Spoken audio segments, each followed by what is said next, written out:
Hey guys, we are back tonight.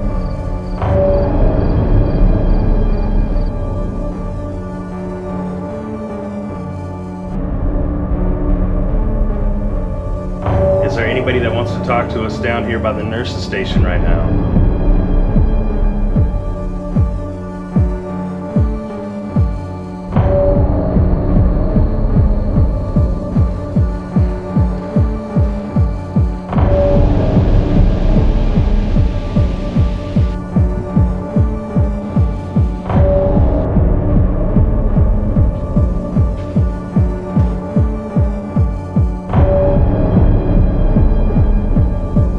At the mysterious Monroe house, the Monroe demon house, whatever you want to call it.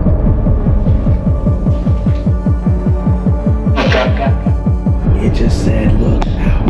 Holy freaking crap.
Hi, my name is Savannah and I work at the Michigan Museum of Horror. I have been here for a few months, starting back in November, and my experiences here haven't been out of the usual. It's kind of what you expect, especially walking into a haunted building coming from the 1860s, full of human remains.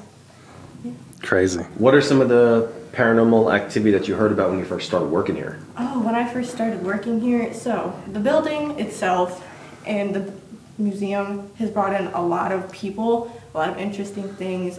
Before that, even working here, a lot of people seen online would tell their own experiences, whether it be smelling stuff, whether it be a matchstick or a little bit of vanilla.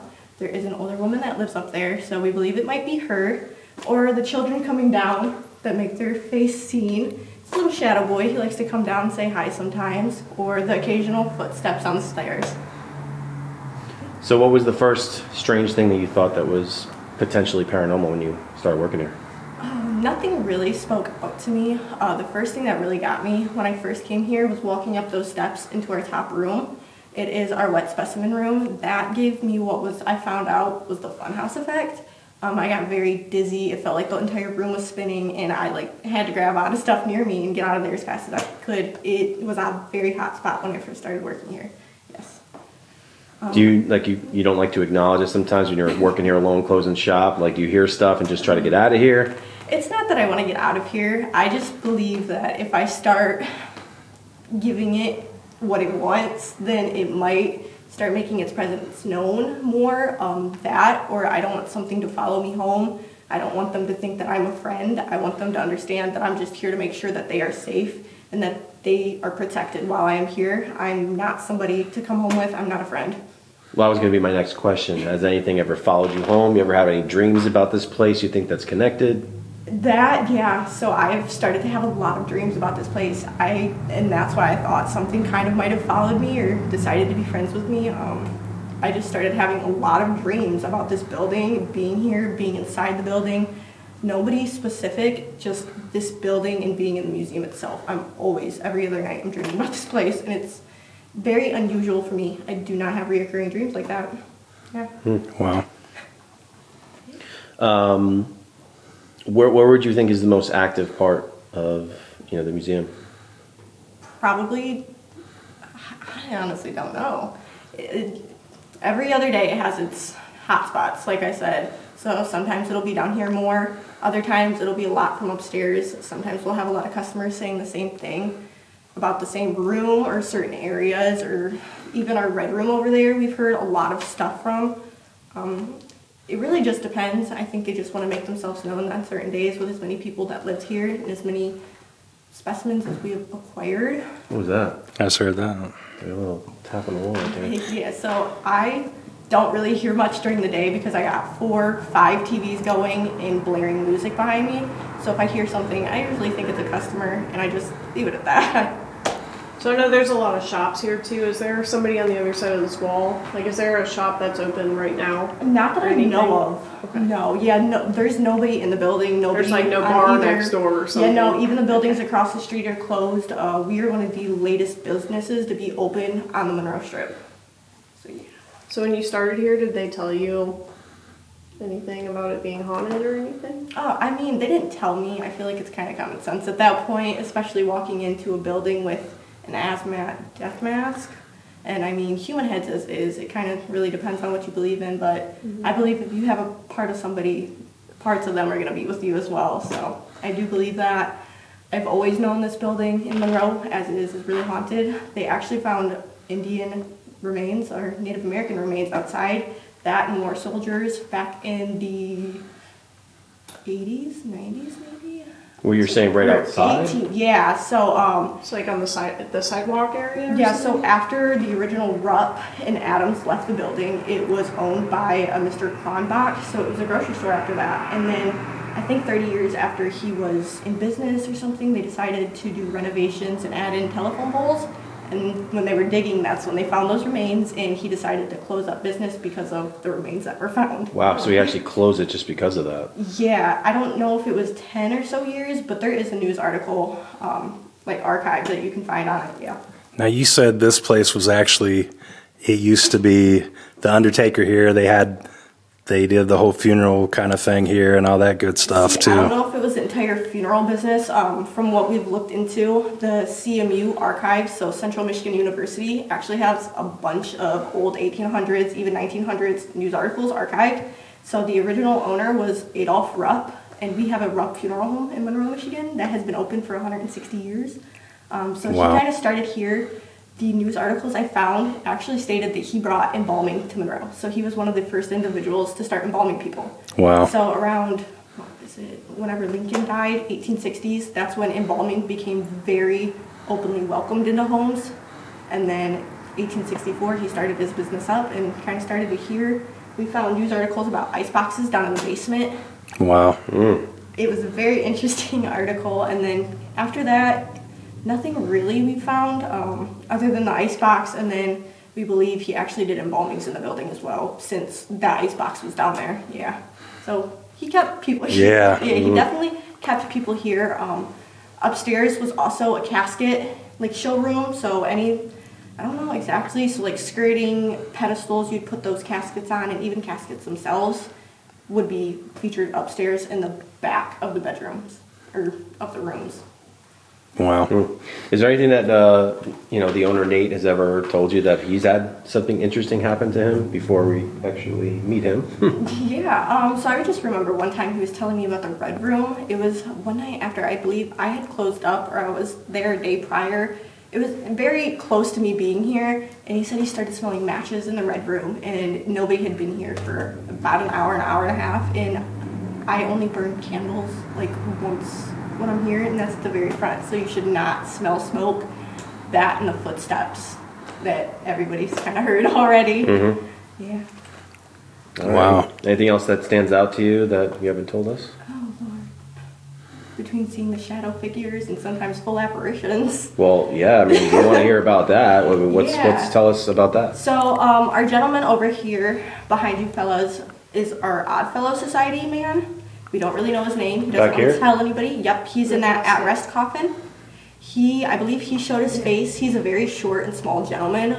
The night of December 8th, I was here. This museum was very, very active. Lights were flickering, going in and out. I was seeing shadow figures actually come out of the basement.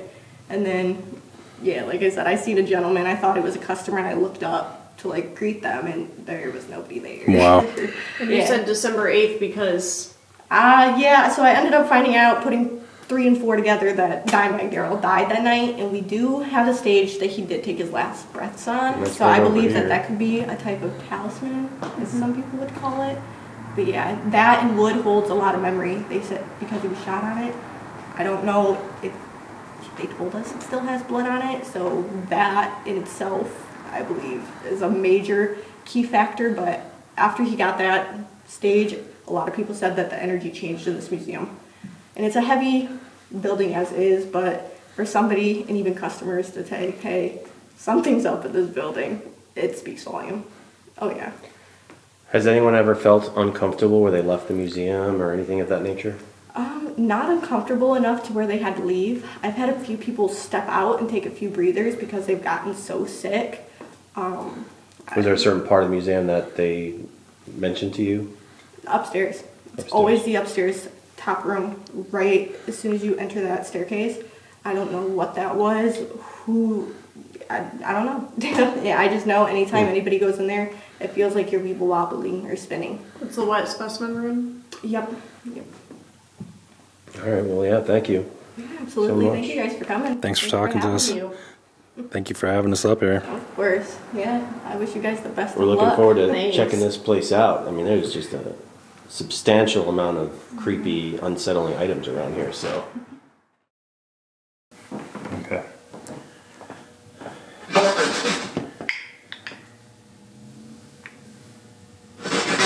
Would you like to play music, Charles?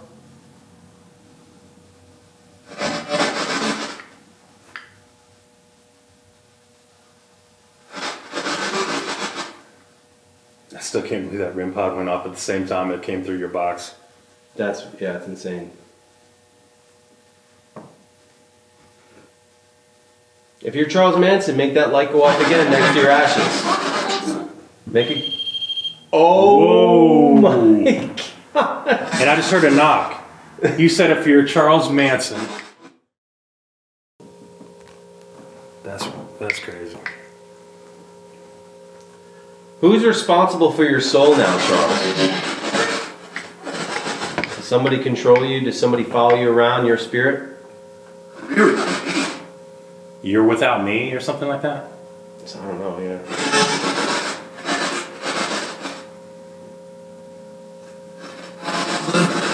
I heard something without me. Charles, both me and Chris are both musicians like you were. What was your favorite music to play?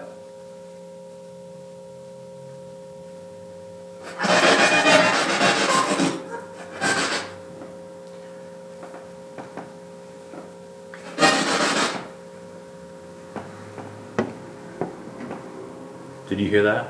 Yeah. Just heard something over there. I have 66 people in the chat and 66 likes on my YouTube. Makes sense.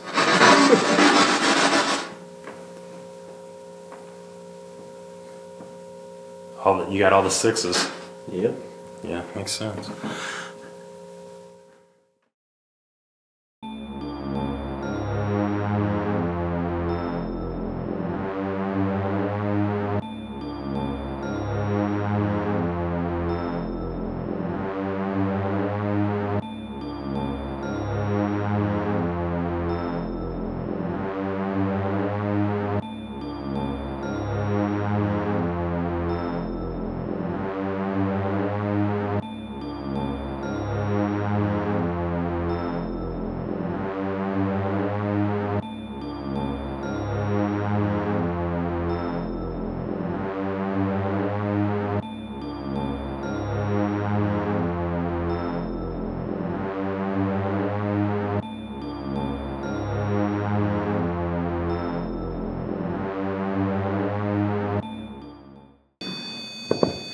wonder if somebody's having a specific story, yeah.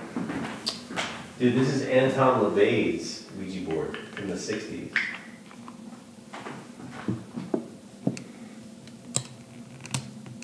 A Ouija board box he used. That's creepy.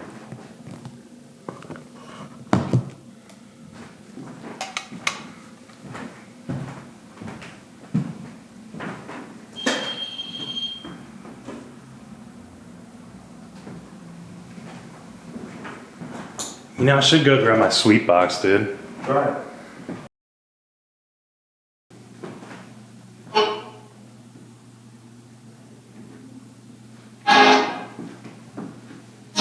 Who's here with us? Is it paranormal? I couldn't tell. You just said it's, I said listen. you said it's pissed it off. Is that why it was growling at me? Yes. The woman just screamed. No. That's weird.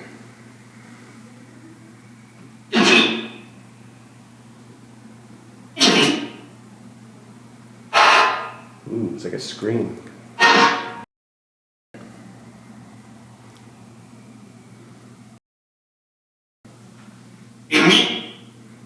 Did it say hear me? That said hear me. Hear me, yeah. Yeah, that said hear me.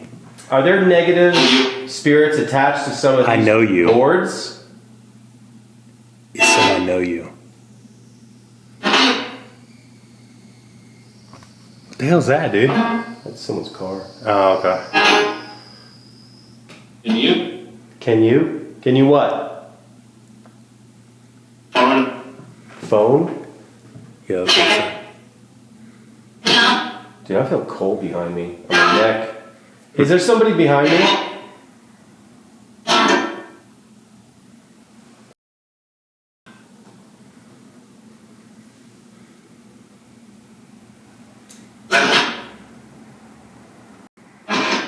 Yeah, I'm sensing something.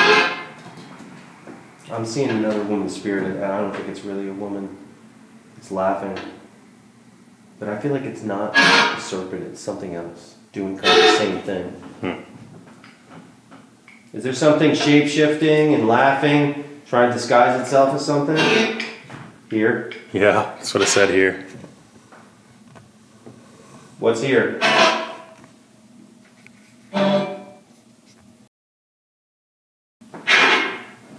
Notes. That's funny because there's notes downstairs. Well, that was a breathy noise. It said notes, but there's notes downstairs, like handwritten by Charles Manson. What was that? I heard doom doom doom. Yeah. I heard like 3 knocks.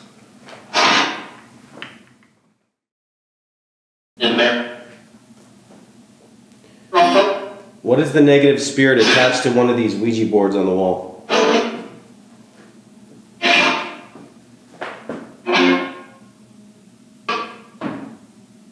Did you hear that?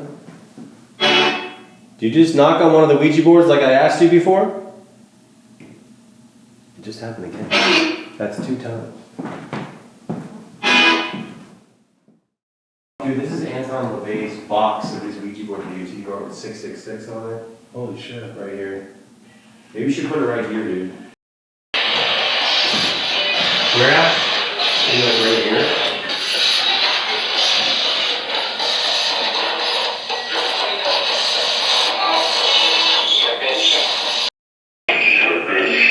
You're a bitch. You hear that?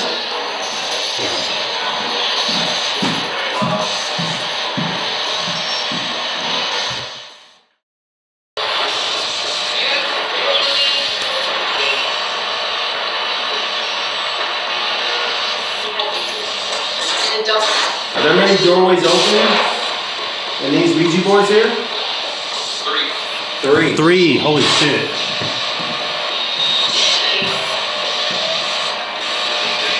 Let's see if we can see. Which Ouija board? Are we closest to it right now?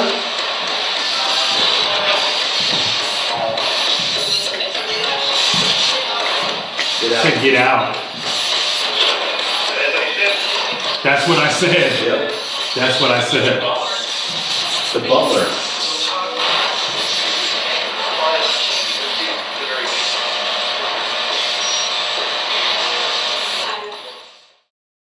Do you feel like it?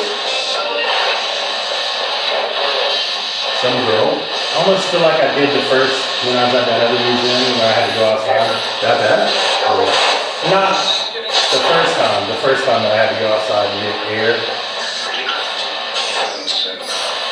What did that say?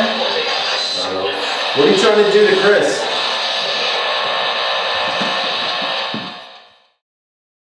I'm just like burning the hell I up. feel like any emotional stuff. No, I'm just hot. Pentagram, dude. Holy That crap. said pentagram so freaking clear. Wow.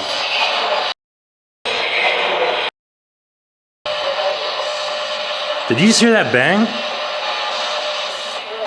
Evil. It said evil, but that's when I heard that bang. Agreement. I wonder how many agreements were made, some deals are made with some of these boards.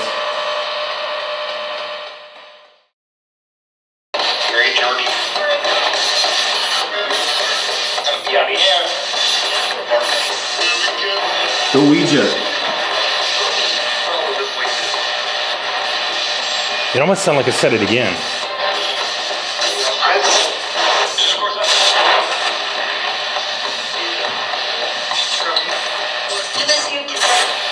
Tennessee.